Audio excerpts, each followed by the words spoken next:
Como vimos no episódio anterior, o gestor Roberto designou Joana para atender as famílias na prefeitura. Antes de começar as entrevistas, ela foi buscar os instrumentos de trabalho. Vamos conferir? Bom, aqui estão as canetas, a calculadora, o grampeador, meu crachá, o manual do entrevistador. Está faltando o mais importante, seu Roberto, os formulários. Claro, sem os formulários não há entrevista. Aqui está o formulário principal, o avulso 1, avulso 2 e os suplementares. Obrigada, seu Roberto. Os formulários são os principais instrumentos de trabalho dos entrevistadores. Neles estão as perguntas que direcionarão a entrevista e também onde serão assinaladas as respostas. Por isso, é muito importante que você esteja familiarizado com eles. O formulário principal, de cor verde, está dividido em 10 blocos. Cada bloco trata de um assunto diferente. Na contracapa do formulário principal estão as instruções gerais, com conceitos importantes para o CAD único, lembretes e orientações sobre como preencher os formulários. Um pequeno resumo do manual do entrevistador. O bloco 1, o bloco 2 e o bloco 3. Contém perguntas sobre o endereço, as características do domicílio e da família do entrevistado. É importante observar que no bloco 3 só é possível listar até 12 pessoas de uma mesma família. No bloco 4, no bloco 5, no bloco 6, no bloco 7 e no bloco 8 estão as perguntas específicas para identificar o entrevistado e os integrantes da sua família. Esses blocos se repetem 6 vezes no formulário principal, o que permite a coleta de informações de até 6 pessoas de uma mesma família. O bloco 9 é para coletar a assinatura e o telefone do entrevistado, ou seja, do responsável pela unidade familiar. Neste bloco, o RF toma conhecimento da necessidade de atualizar os dados em, no máximo, 24 meses da data da entrevista. Já o bloco 10 é o espaço de marcação livre para o município. É importante ressaltar que ele não deve ser perguntado diretamente para a família, por abordar um assunto delicado, o trabalho infantil. Na última folha do formulário principal, temos o comprovante de prestação de informações. Depois de preenchido, ele deve ser destacado e entregue ao RF no final da entrevista. Após entregar o comprovante, você deve solicitar ao RF que preencha e assine no local específico, atestando que recebeu o comprovante de prestação de informações. Por fim, no verso da última folha do formulário principal, temos o termo da Caixa, que solicita a autorização do RF para o envio de mensagens via celular. Caso o RF concorde em receber mensagens, deve assinar os 2 locais indicados. Ao longo deste curso, veremos como preencher cada bloco do formulário principal. Agora, vamos conhecer os formulários avulsos. O avulso 1 é uma reprodução dos blocos 1, 2, 3, 9 e 10 do formulário principal. Ele trata de informações sobre domicílio e família. O avulso 1 deve ser utilizado quando a família cadastrada possuir mais de 12 componentes. Como o formulário principal só possibilita listar até 12 pessoas, você deve usar o avulso 1 para listar os demais. Assim, nenhum componente da família fica de fora. E também para atualizar dados do domicílio e informações sobre uma família já cadastrada. Já o avulso 2 é uma reprodução dos blocos 1, 4, 5, 6, 7, 8 e 9 do formulário principal. Ele trata de informações sobre identificação da pessoa. O avulso 2 deve ser utilizado quando a família cadastrada possuir mais de 6 componentes. Quando o entrevistador cometer um erro incorrigível durante o preenchimento dos dados do 6º integrante da família.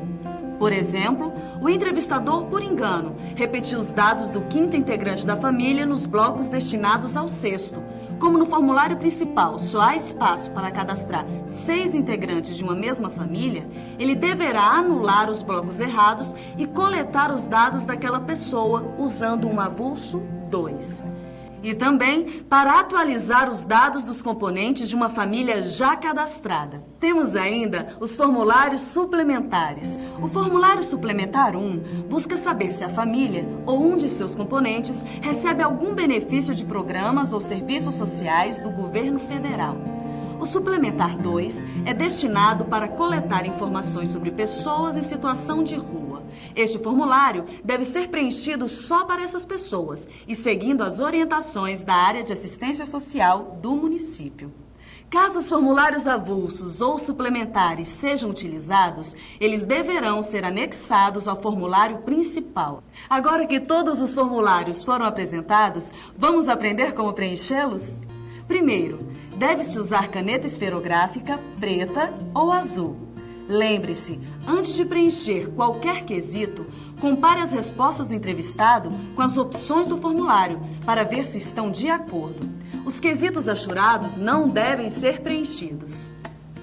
Alguns deles têm indicação de salto, ou seja, dependendo da resposta do entrevistado, você deverá seguir a sequência indicada no próprio quesito.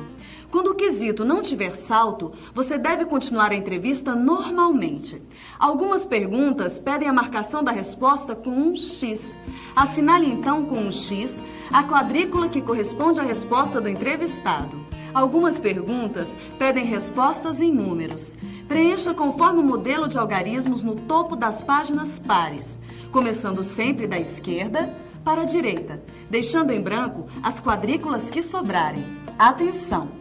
Para os registros de valores em reais, os números devem ser postos próximos à vírgula. Nos registros alfabéticos, siga o modelo no topo das páginas ímpares, começando sempre da esquerda para a direita, deixando em branco as quadrículas que sobrarem. Registre cada letra em uma única quadrícula, deixando sempre uma quadrícula em branco entre duas palavras. Caso a palavra não termine na mesma linha, a separação das sílabas pode não seguir a orientação das regras da língua portuguesa.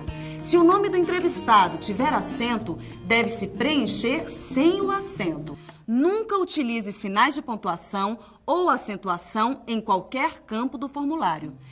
Especificamente no quesito 1.14.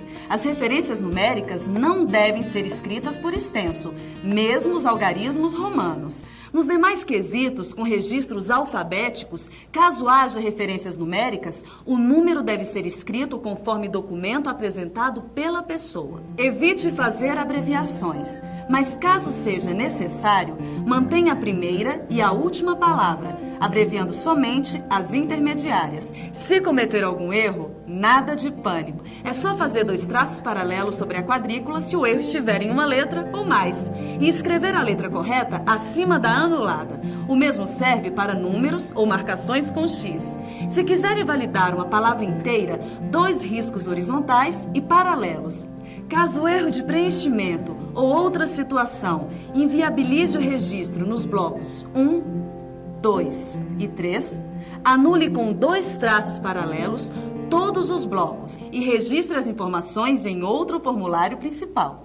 O formulário anulado deve ser entregue ao gestor municipal. Caso o erro ocorra nos blocos 4 a 8, anule com 2 traços paralelos e continue a entrevista no espaço do formulário reservado à pessoa seguinte. Se a sequência dos blocos anulados for a última, utilize o formulário avulso 2, como vimos no início do vídeo. Nesses casos, transcreva cuidadosamente todos os dados já coletados na presença do entrevistado. Pronto! Depois de todos os formulários preenchidos, é só fazer um traço na diagonal dos blocos que ficarem em branco, tanto no formulário principal quanto nos avulsos. Isso garante que não vai haver preenchimento de quesitos após a assinatura do RF. Mas cuidado para não anular os quesitos 1.01, 1.02, 1.03, 1.04, 1.05 e 1.06, porque só serão preenchidos depois da entrevista. Falaremos mais a respeito no próximo vídeo. Agora vamos revisar o que vimos hoje?